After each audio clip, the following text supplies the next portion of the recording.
People who suffer uh, develop compassion for others who suffer. And there is a pithy explanation about the difference between religion and spirituality. Religion is for people who are trying to get to heaven and avoid hell, and spirituality is for people who've already been to hell. Shalom and welcome to Hebrew Voices. I'm here today with Dr. Michael Cowl Gordon, who is a medical doctor. He's written a book that we're going to talk about today, The 12-Step Pathway, A Heroic Journey of Recovery. He's also written a book that we'll have to talk about in a future program, Seeking a Higher Power, A Guide to the Second Step. Wow, that sounds fascinating. Dr. Gordon, and usually when I introduce someone named Dr. Gordon, I say no relation, but this Dr. Gordon is my father's brother. He's my uncle. So there is a relation there. He did his undergrad at University of Chicago, Champaign-Urbana, graduate school, University of Illinois, Chicago College of Medicine. Worked at, or I guess studied family medicine at University of Wisconsin, then had a family practice of family medicine for 10 years. And then you started to tell me in 1972, you got into the field of addiction medicine. So let's pick up there and tell us about what is addiction medicine? Well, in 1972, there was no such term as addiction medicine. Okay. Yeah, and guys, that was the year I was born. So that was you must have gotten on the ground floor. What got you into addiction? What is addiction medicine? Well, addiction medicine is the study and treatment of people with addictions. And addiction medicine was, as a discipline, really pioneered in New York State, where there were a number of doctors, including Stanley Gitlow, Ruth Fox, Vernell Fox, LeClaire Bissell, and I'm probably leaving some others out, who really got interested in treating alcoholics back in the 50s and 60s. The field of addiction medicine is really a combination of internal medicine and psychiatry. So it draws on both of those disciplines. And the premise is that alcoholism is an illness. It's a chronic illness. It has specific signs and symptoms. It's diagnosable, and it's treatable, just as other chronic illnesses have those same features. So I got interested in how did I get interested? Well, I was in a family situation. I had married a woman who was mentally ill and became addicted to pills and eventually to alcohol. And in the midst of my trying to deal with that, I discovered the programs of Alcoholics Anonymous and Al-Anon.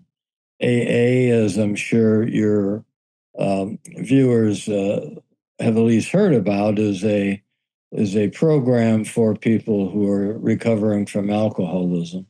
And there's a companion family program called Al-Anon, which a lot of your viewers probably also know about.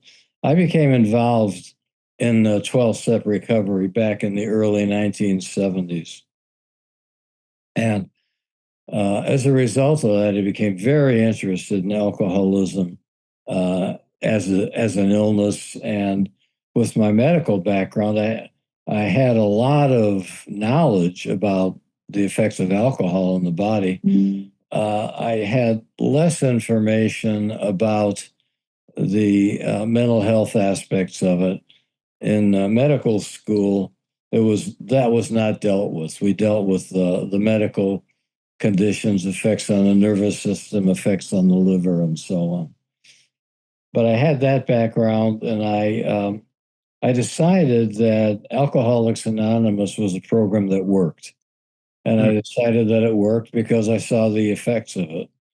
And I became interested in AA as a spiritual program of recovery. And I think that's because that's where I was at that point in my life, I was discovering that side of myself, with which I had been previously unacquainted. I Hmm. did I didn't know about the spiritual dimension of myself or of people. So Well, could you explain? And we're going to talk about the hero's journey, which that I'm really excited about that. Um, I think that's a really fascinating topic. Before we get to that, so what do you mean by a spiritual? What did you call it? Spiritual journey of recovery. What is the difference between spiritual and religious in the way that you're using the term? Are they the same thing? they are related, but not the same thing. Okay. I think that spirituality is a dimension of human existence in which people become aware that there is something greater in the world.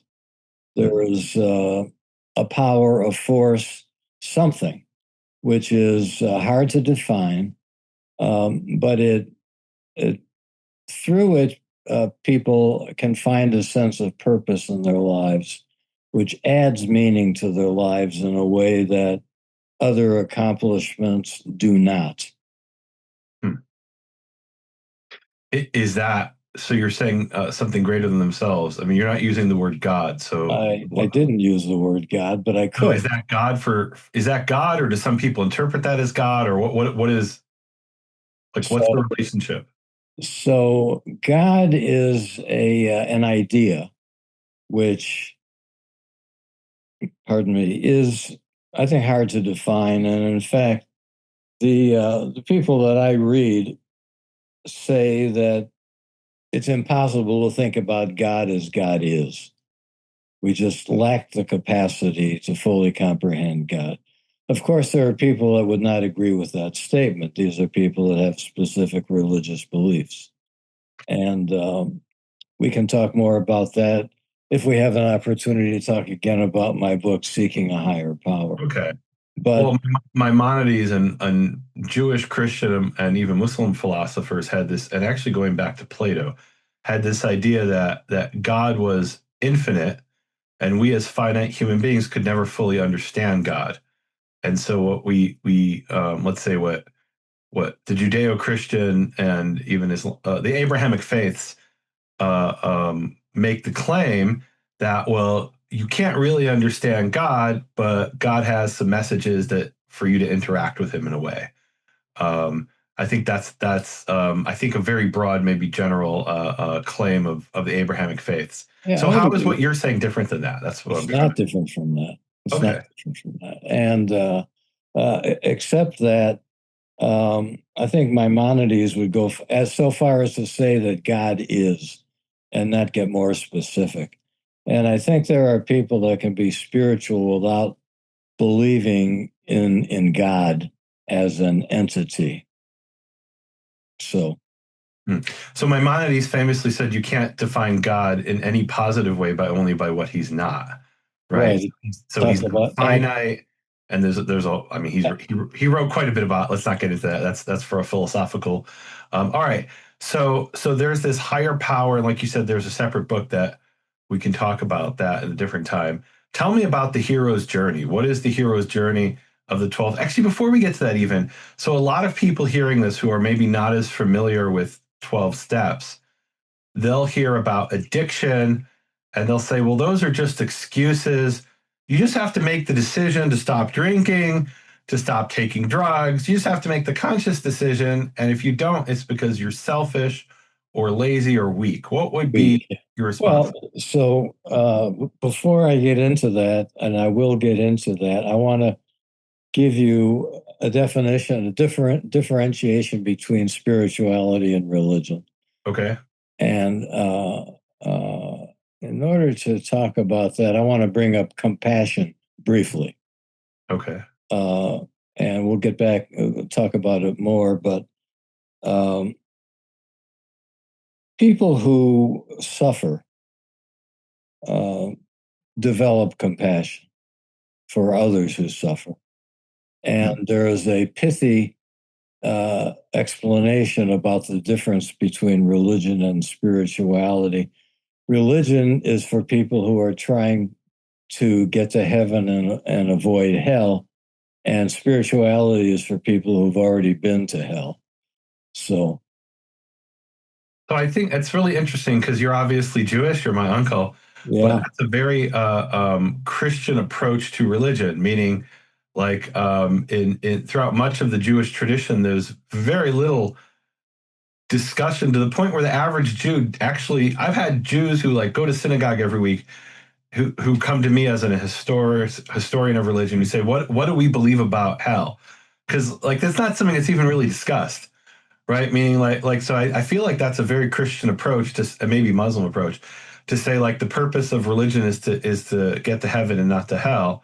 I don't know that that's really the Jew. There's definitely maybe some flavor of that, but it's definitely not the emphasis. I think I don't know. Maybe no, I'm wrong.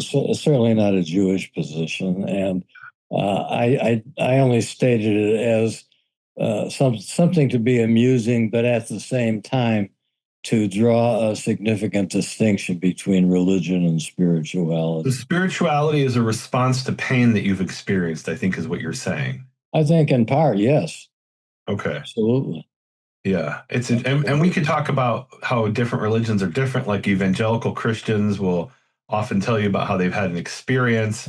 Many Jews will tell you about how they've had certain experiences. And then some seek out those experiences, both in the Jewish and Christian world. I frankly know less about the Muslim side of it. Mhm. Um, so, all right. So the hero. Oh, so let's go back to I want to talk about addiction.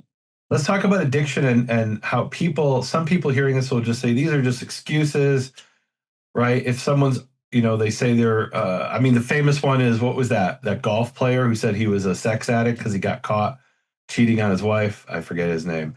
Um, and the response of the popular media was, and I think maybe before social media, was that this is just an excuse because you got caught, right? And so why don't you just make the conscious decision to stop drinking? So what would be your I would say from the outside looking in, it can look that simple. As a practical matter, it is not. And okay? addiction has physical, mental, emotional, and spiritual components that are real, that are definable, that are observable, that follow a pattern with multiple different addictions: drugs, alcohol, gambling, sex, shopping, and so on. And the addict, the person with the disease, will tell you that they have promised many times and meant it that they would stop, but they always went back to it and didn't know why. They don't understand why.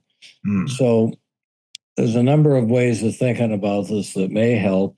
One is that there is an obsessive and compulsive component.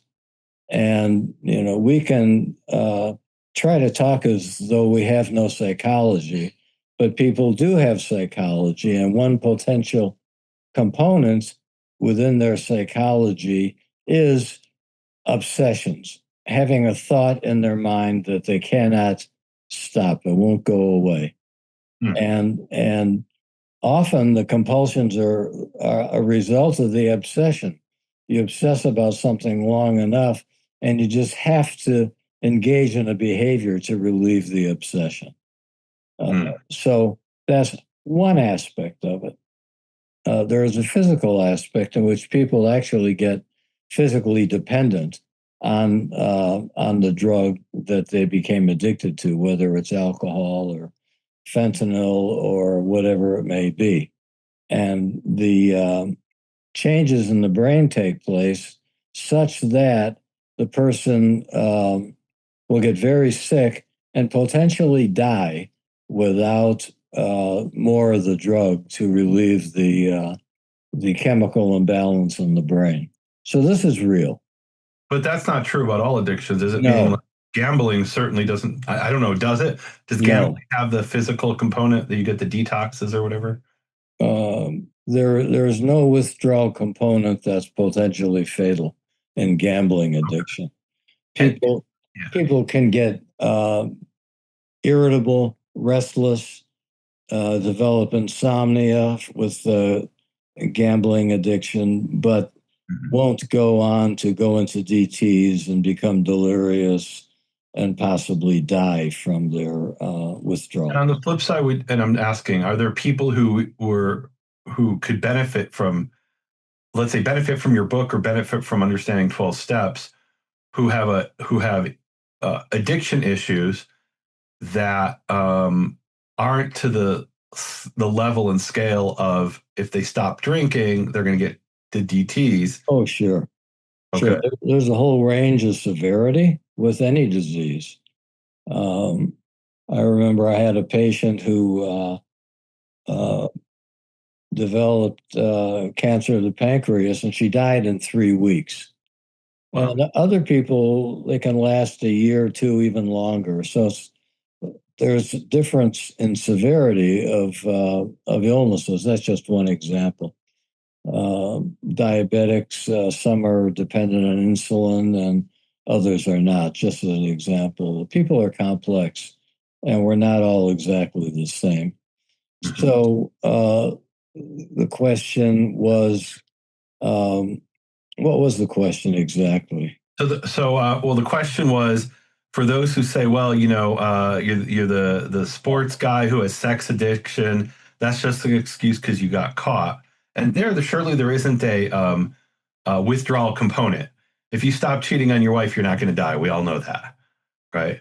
Or maybe I'm wrong. I don't know. I don't know these people. I haven't experienced that. So speak to that. The people who say, well, that's just an excuse because you got caught. Well, some people, they're free to believe that if they want to, but Is that a real thing? The sports guy who got caught. I mean, you don't. I know you don't know him specifically. I don't want to talk about his case specifically because I'm But not. are there people like that who really are addicted to sex? Right. I mean, but Yes, yes, there are people that are I was addicted to growing up, sex. there was like this trope, this like sort of what we call it today a meme on television of the nymphomaniac, right? The woman who couldn't control herself, right? And it was kind of like a ongoing joke in sitcoms. Is that a real thing? Yes, Okay, and it's not very funny though. no, it's not. But it was a joke in like the 70s and the 80s. I don't understand why. It's yeah, yeah. Uh, We can laugh at the things that we're afraid of, yeah. but Okay. So, yeah, I mean, there's people who will use excuses to try to get out of trouble, hmm, but that's really not relevant to what we're talking about, which is that addiction is a disease. There are yeah. people who will deny that, and they're free to believe that. But So the subtitle of your book is A Heroic Journey of Recovery. And what I wanted to lay the foundation here is, for a lot of people hearing this, those are just excuses. So it's not very heroic if it's just an excuse. And you're saying there's a genuine disease here.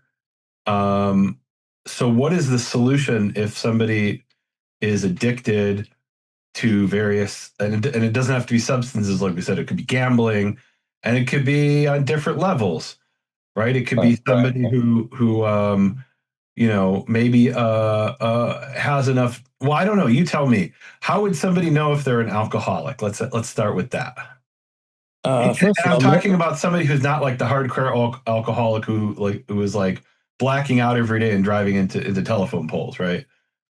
right. Well, even some of those people won't think they're alcoholics. Okay. There is a psychological defense called denial, and denial is a way of thinking which protects the ego from painful realities about the self. And Hmm. so a person can be severely involved in any addiction and figure some way that it's not really addiction, it's something else, that the problems originate outside of oneself. I drink because of my wife or my boss or whatever it may be. There's excuses and rationalizations. And I would say if somebody is wondering if they're an alcoholic, there's a good chance they are, because the average person doesn't wonder if they're an alcoholic. But alcoholism, just to use that as an example, it's a chronic progressive illness in which the afflicted individual has lost control over their use of alcohol. And I like to distinguish loss of control as the defining principle of the disease. and give two types of loss of control. The first is once a drink is taken, that drink calls for another one. So that the person may want a drink, but after they've had a drink or two, they want more than they did before they started. And so one drink calls for another one to the point where a person does not stop when it's reasonable to do so. And that is pretty obvious in any given situation if somebody is drinking in an out of control fashion. The other kind of loss of control is, and I mentioned it earlier about obsession and compulsion. After a person is sworn off and quit and really mean it, they go back to it. And so there's no control over the behavior, even after the alcohol is long gone from the system. So it's hard to live successfully like that. That at any given time you may wind up drinking to excess, using drugs to excess, getting into a sexual situation that you really don't need to be in, gambling away your paycheck or your life savings. It's a very dangerous situation, and yet this is what people do. It's what people do. I have to say, I've encountered a number of alcoholics in my life who would never even occur to them to ask the question, are they an alcoholic? And when they're confronted with it, they're like, that's ridiculous. I can stop anytime I want. And I Right. just enjoy it. I just don't want to. That's right. Right. And they genuinely don't want to, right? Meaning, Absolutely. And you're right. There's a great many people who do suffer from addictions and have absolutely no awareness of it at all. so I once had an exchange online, and I don't think it's a secret to anybody who looks at me that I have a food issues. Um, and I once had this exchange with this woman who said, "Well, you just eat one square of chocolate and you just stop, and if you don't, you're weak." And I'm like, that's really easy for a skinny person to say, right? If I have to have 0 squares of chocolate, because if I have one, and actually now it's different, and I could talk about that, but I'll say it for a different conversation. Um, there's no such thing as 1 square of chocolate for me. Just I can't touch chocolate. And You've thank ju- God my addiction is food and not heroin. I think sometimes, like, but for the grace of God, there go I. you've just given a good understanding of addiction. One calls for another one. You can't control it. It's a loss of control. That's what defines the disease. I'll say another thing about control. The body is complex. And it works because there are thousands of control mechanisms within the body that regulate everything, regulate chemical processes, neurological processes, metabolic processes. Every function in the body is regulated. It's internally regulated by the body, and the body has mechanisms to do this regulation. A lot of it has to do with enzymes, which facilitate reactions, chemical reactions within the body. A lot of it is neurological. Every nerve cell has input and output. And all the output, it can only send two messages to another nerve cell. It can either turn it on or turn it off. And there are billions of nerve cells that are operating. And the amazing thing is that it works, that we function. It's just remarkable. And so somebody says, well, why is control of something that's pleasurable, how can that get out of control? That's the only thing that can get out of control behaviorally is something that causes pleasure. If it feels good, it may trigger a dopamine release, which is so strong that once it starts to fade, it has to be repeated.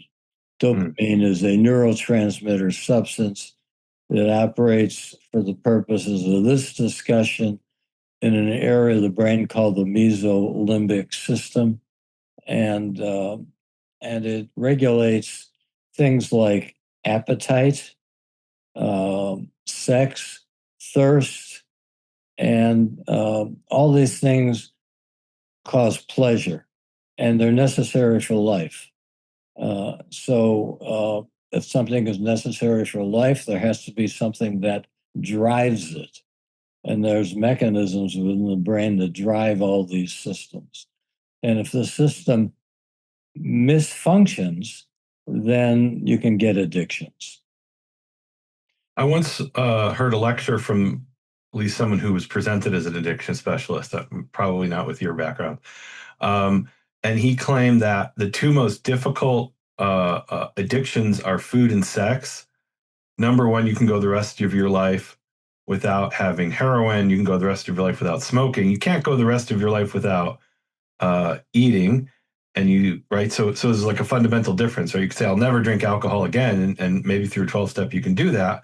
Whereas you can't say, you can say I'll never have sugar again, but you can't say I'll never have food again.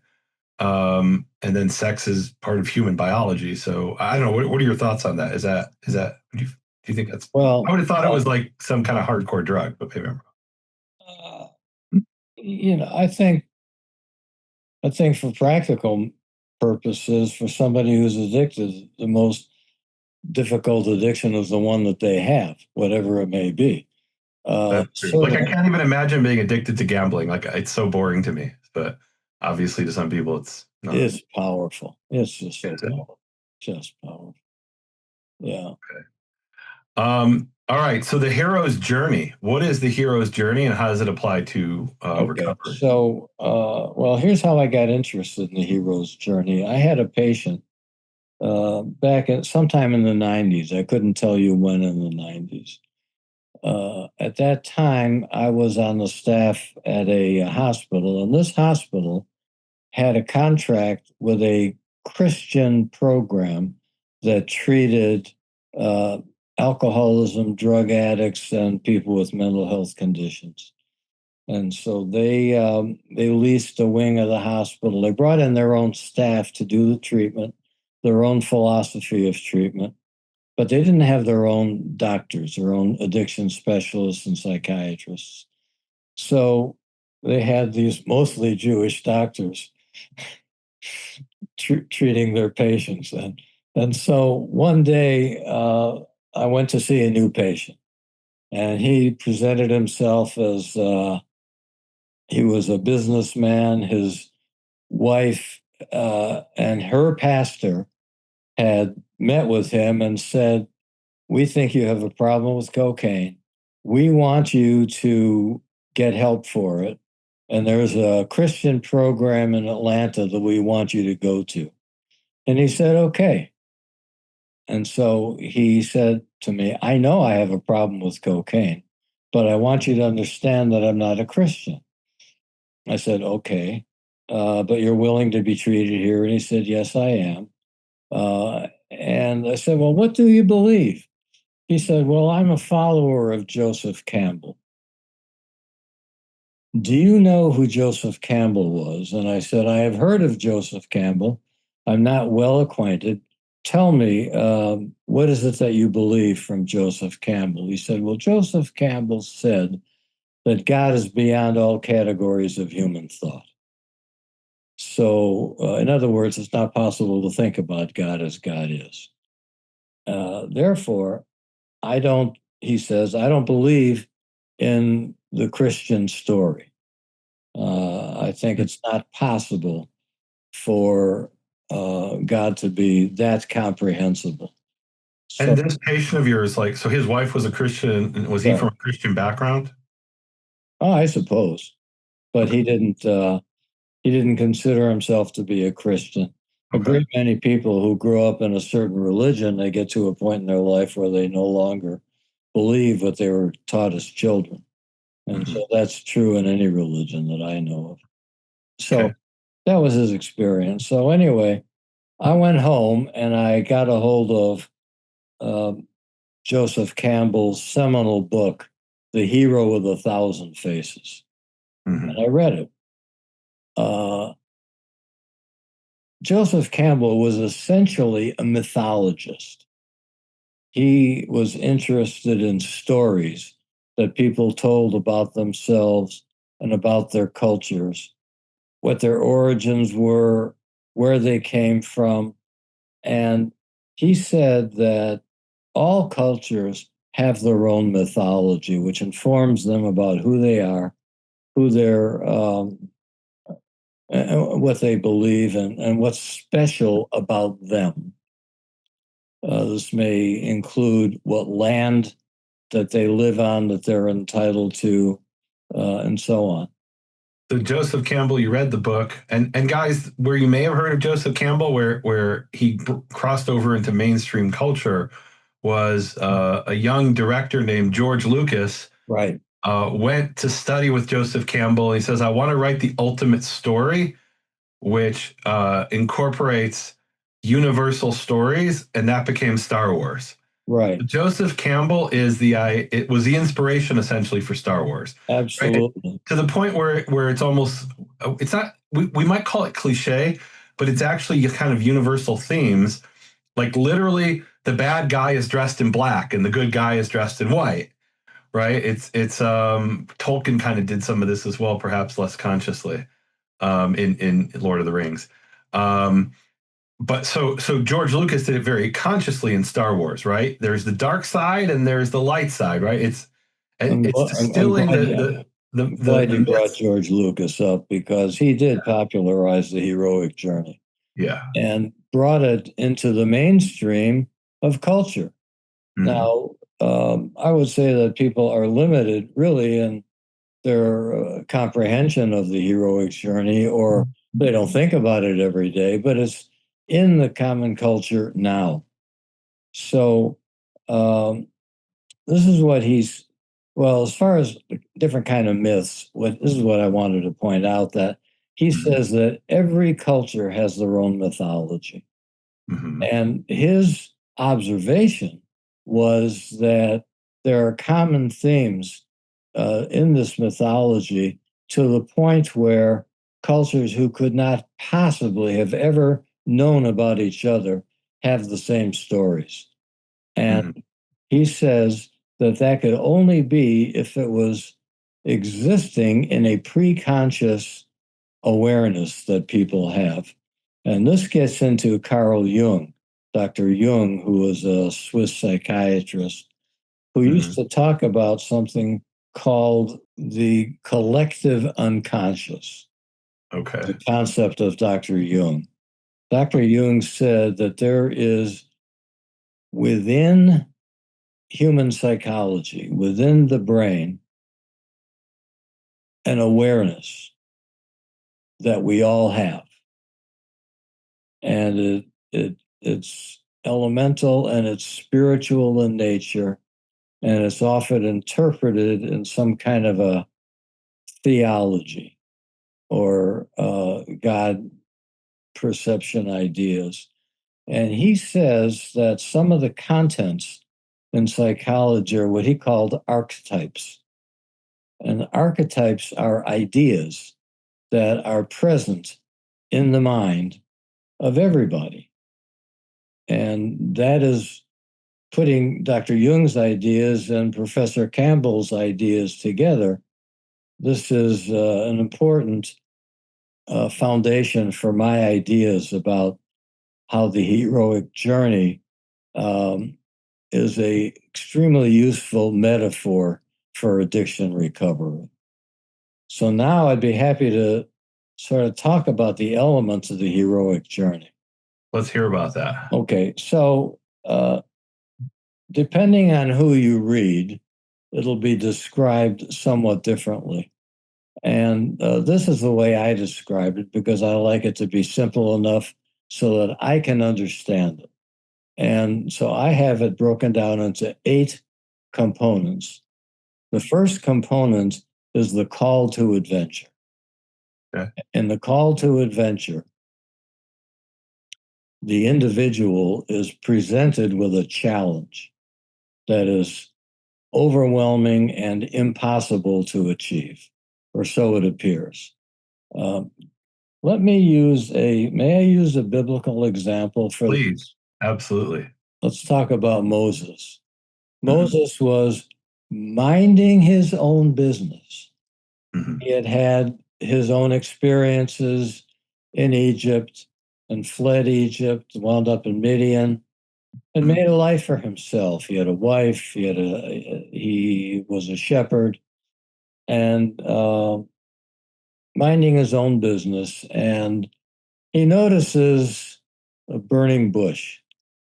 And the way the story is told, nothing so unusual about a burning bush, except that it wasn't being consumed by the fire. And he noticed this, um, which is a very important lesson. I digress here. It's important to pay attention. Okay. Important to pay attention. If you don't pay attention, you're going to miss important things. So he paid attention, and all of a sudden, here's a voice talking to him, and it says, "Go to Egypt and tell the Pharaoh to let the Hebrew people go." So that was the call to adventure. The second stage of the heroic journey is the refusal of the call, or the wish to refuse, because it's overwhelming, it's frightening, it seems impossible, and the hero doesn't want to do it. The hero doesn't want to be a hero. The hero wants to go on doing whatever he was doing. And so that's the second stage, the refusal or the wish to refuse. And in the case of addiction recovery, this is very important, and we'll get into it later. The third stage is the acceptance of the call to adventure, acceptance of the call to adventure, and the receipt of gifts. So, this entity, this God, this voice, this situation, whatever it is, um, says, I will help you. I will help you. And I will send your brother with you. I will convince the Pharaoh. I will help you. And so, armed with these promises and these gifts, some of the which Moses didn't even know what they were, off he goes to Egypt. Mhm. And so the fourth stage is the actual adventure. Okay. And it turns out that the actual adventure is really two adventures in one. The first adventure is the adventure itself. It's the slaying of the dragons, it's the solving the problems, it's doing whatever you have to do. And the second adventure is the journey within. So it's two journeys, journey without and the journey within. And in the journey within, the hero comes to know and understand himself at his core. And this internal adventure is spiritual in nature. Hmm. And the hero comes to understand, to the extent that he's able to, his relationship um, with the higher power or whoever called him to the adventure, and becomes more acquainted with his purpose, more acquainted with his shortcomings and his strengths, and starts to get an idea of how to be the best person that he can be. So this is the adventure itself in two phases, inward and outward. Okay. The fifth stage is the achievement of the quest. And in the achievement of the quest, in the case of the alcoholic, the achievement of the quest would be recovery from alcoholism. In the case of Moses, the achievement of the quest was the escape of the Hebrew people from Egypt. Now, the sixth stage is the call to return. This is a call to return to the home community. And so, what does that mean? It means that the hero has found a treasure. Whatever that treasure might be, it might be the secret to recovery from alcoholism. It might be the secret of what God wants his people to be and do. It might be something else, but it's knowledge that the hero is not allowed to keep for himself.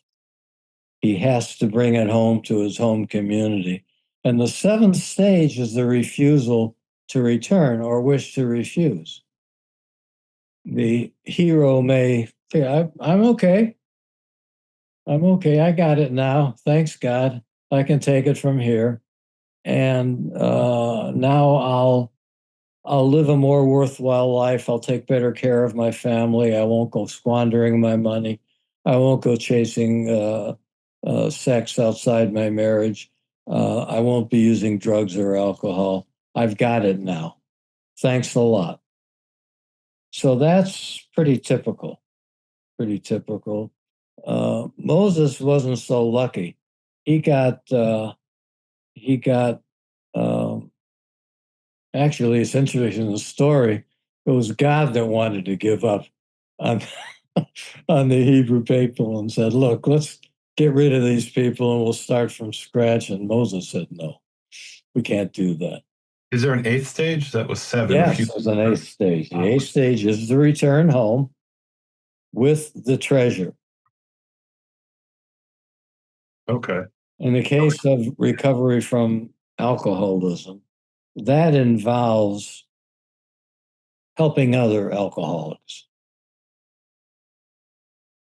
All right. In Moses' story, there were actually three treasures. The first treasure was the escape from Egypt. The second treasure was the law on Mount Sinai, the giving of the law. And the third treasure is the promised land. Hmm. Okay. Yeah. That's okay. So the call to return, would you say that was the Moses story where the hero has Absolutely. found a treasure? That is that Mount Sinai, and then the refusal to return. Maybe that's the golden calf. Well, Moses complained about these stiff-necked people, Yeah. uh, and he got very grumpy. He was not that happy with his job, and Yeah. he wasn't that pleasant.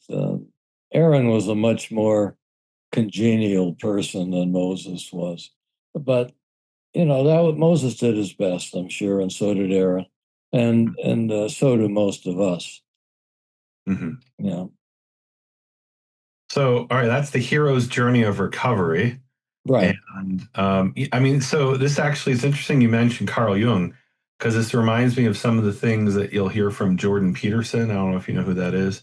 Yes. He's a psychologist from Canada, and he'll talk about that he'll talk about especially like Christianity, that like there are these very powerful ideas and they're kind of universal ideas, and he'll connect them to Pinocchio and say like Pinocchio is like this universal story that and he's definitely drawing on Jung. Open, he talks about Jung all the time, Mhm. but also the Campbell idea of like there are the kind of these universal truths embedded in mythologies around the world, and then he has kind of an assumption that if an idea is very successful in spreading, that speaks to its containing more universal truth.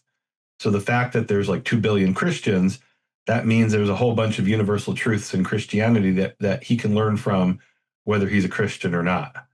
Um, Well, that may well be true. I think uh, I would say what's definitely true is that it's a powerful myth, mhm. very powerful story, the Christian story, and it does have a strong appeal to many people. And there have to be truths within it. There couldn't not be. Mm-hmm. So, and by the way, when you say myth, you don't necessarily mean that whether it's true or not, right? That's Meaning, correct. right. Just to be clear, guys, he's not making a judgment about whether it's true, because you could talk about the myth of the founding of America, that George Washington defeated the British, right? Which is true, but the way you tell that story and the way we remember it, that you could call that the mythology.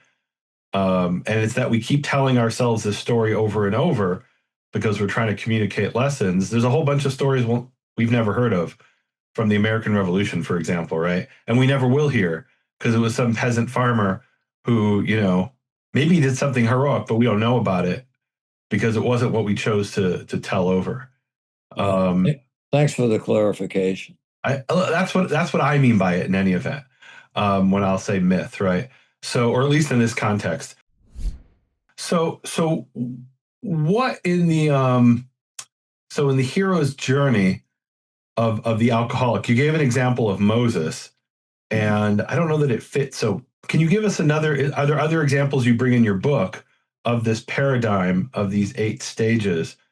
Maybe that people can maybe connect to it better, or do you have some other? Well, let me talk about. I said I'd return to the refusal of the call, and refusal is actually in there twice. It's the refusal to go on the journey and the refusal to come back from the journey. You have been listening to Hebrew Voices with Nehemia Gordon. Thank you for supporting Nehemia's McCore Hebrew Foundation. Learn more at nehemiaswall.com.